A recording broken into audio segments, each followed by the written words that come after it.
Well, hello, my name is James Allen. I am the Director of Member Engagement for the Augusta Metro Chamber of Commerce. I am also the Vice President of Young Professionals of Augusta and founder and organizer for Dungeons & Dragons Adventures League of the Augusta CSRA.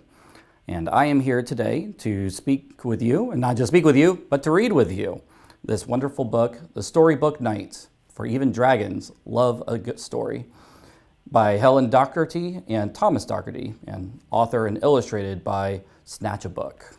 I hope you enjoy this here today.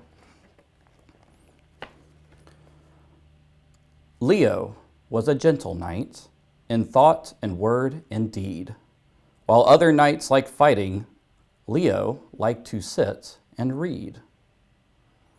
He was kind to every creature, he wouldn't hurt a fly. When Mom and Dad said, "Knights must fight," he couldn't quite see why. And then one morning, Leo's parents said they'd like to have a chat. There was nothing wrong with reading, but he couldn't just do that.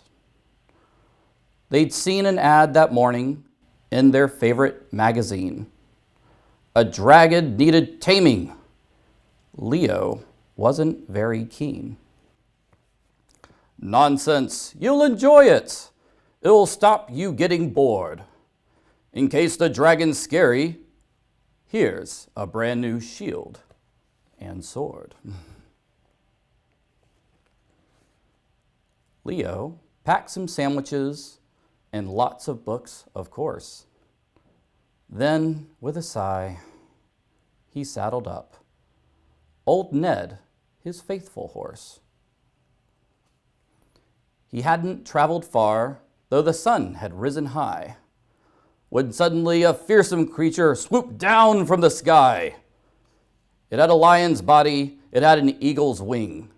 "A griffin!" marveled Leo, who had read about such things. "Come on," snarled the griffin. "I dare you to fight." "I'd rather not," said Leo. "It wouldn't be quite right. I've got my brand new sword with me, so I'd be bound to win it. But how about a story with some pictures of you in it?" "Ooh, yes, please," the griffin nodded. He was really rather vain. So Leo read a book to him once, twice, and then again. "It's yours to keep," said Leo, as he clambered back on Ned. "Oh, thank you," cried the griffin, and he bowed his noble head. Then Leo rode for hours, though the heat was quite extreme. Then stopped to have a picnic by a welcome mountain stream. "Who dares to trespass on my bridge?" inquired a hungry troll. "It's me," said Leo. "Would you like to share my roll?" The troll just laughed. "No, thanks," he growled. "I think I'll just eat you." But Leo said, "My armor's pretty difficult to chew."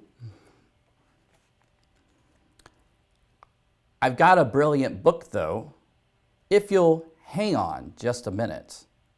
It's full of juicy goats, and look, it's even got you in it." That sounds good," the troll replied. His hunger put on hold, so Leo read the story with some changes, truth be told. "It's yours to keep," said Leo, as he clambered back on Ned. "Oh, thank you," cried the grateful troll, and bowed his heavy head. So Leo kept on riding through that long, hot afternoon, and at last he came upon a town as empty as the moon. The leaves were burnt on every tree, the grass and flowers too. He'd seen some messy streets before, but this was something new. Faces peered from windows, folks too scared to go outside. He trotted bravely onward. "Hey, watch out!" the people cried. What he saw around the corner set him shaking in his shoes. The most enormous dragon who just wakened from a snooze. The dragon raised his eyebrows. Not another pesky knight." "Don't worry," Leo told him. "I haven't come to fight. I've got the most amazing book with loads of dragons in it. But it's going in the trash unless you clean up right this minute." "Whoa, whoa, whoa, whoa, don't do that," the dragon cried. I'll clean up right now, but I'm really bad at tidying. Perhaps you'll show me how?" So Leo taught the dragon how to shovel, scoop, and clear. And one by one, the townsfolks all began to lose their fear. "Now, can I have that story?" begged the dragon on his knees. So Leo read the book 6 times, for a dragon's hard to please. "It's yours to keep," said Leo, as he clambered back on Ned. "Oh, thank you," cried the dragon, and bowed his scaly head. When Leo reached his home at last, the cheers were long and loud. His parents hugged him very tight. "Well done, you've made us proud."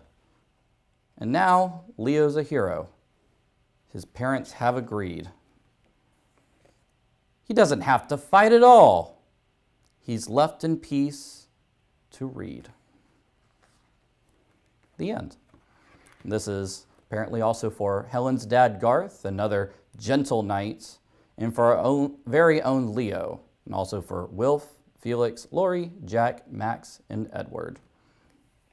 So I hope y'all really enjoyed this story. I know I definitely did. Storybook night for even dragons love a good story. Again, by Helen Docherty and Thomas Docherty, author and illustrated by the Snatch a Book.